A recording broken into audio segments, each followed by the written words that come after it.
karon na pod ko guys. Di ba nakalin ko ang District 4. I think nasad ko nga dili na ko tungahon na ko ang klase guys. Kabalo ko sa need na kid na ko. Daghan. Hindi ko need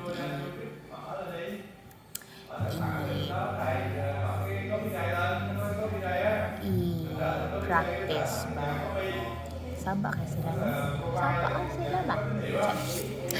Daghan ko need ako i-work on ng akong accountability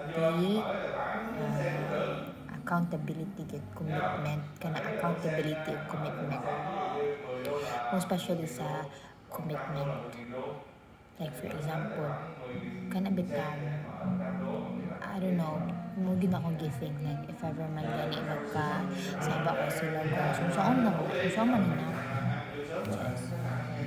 kanang think na ko nga so paduli tao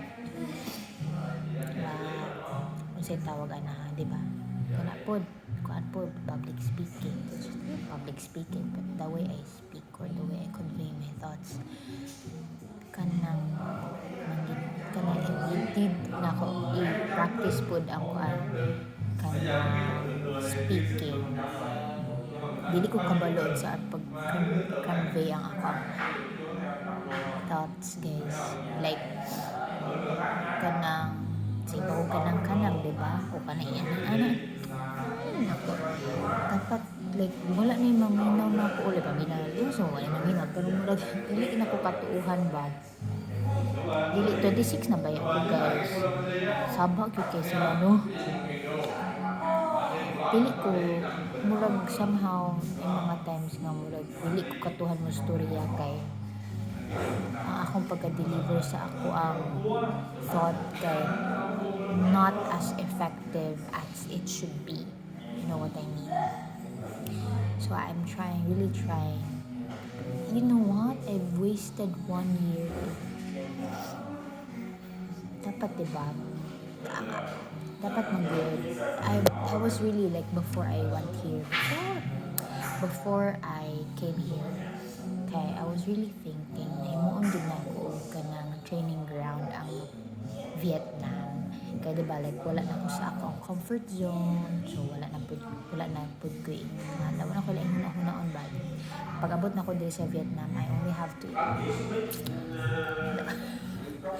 only have unsa good ni kung mo or unsa I only have to think about myself ba so nindot gid siya nga training ground plus ang mga people diri good guys very nice kailang record good sa kuan nice kayo ang ilang record sa pagka kanang sa ba how do you say it polite sila plus very not really I would say reserved polite formal and kanang nice kayo sila tan-aw and I'm not like that, you know, I'm the complete opposite of that. I always laugh, I like the way I carry myself, the way I walk, the way I talk, it's the complete opposite of them. So I really wanted to, but at the same time, I don't want to lose myself just because I moved here. You know what I mean? Because like at some point,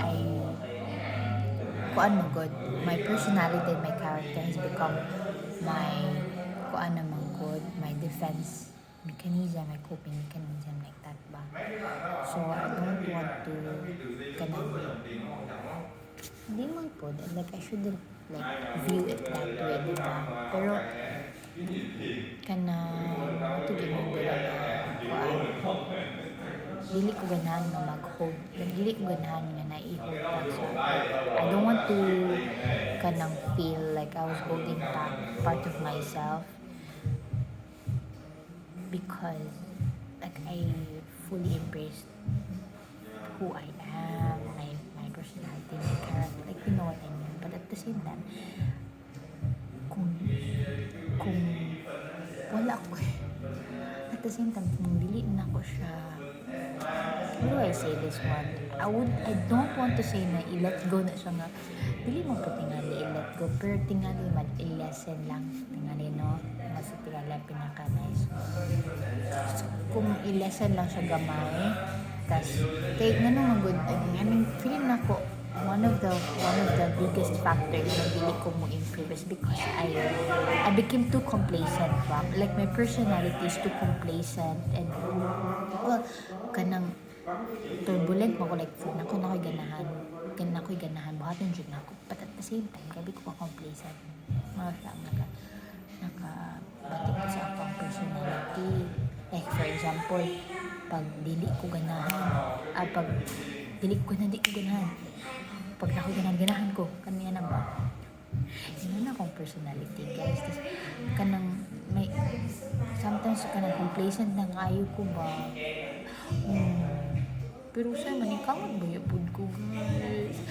Anyway, mo to siya, ganahan ko practice na nako, malayo na kayo ko sa kusuntan akong iingon na namagod ko sa District 4. Niyari ko dili kay na ako'y student, nagkunahon ako, dili na ako tungahon ang akong student.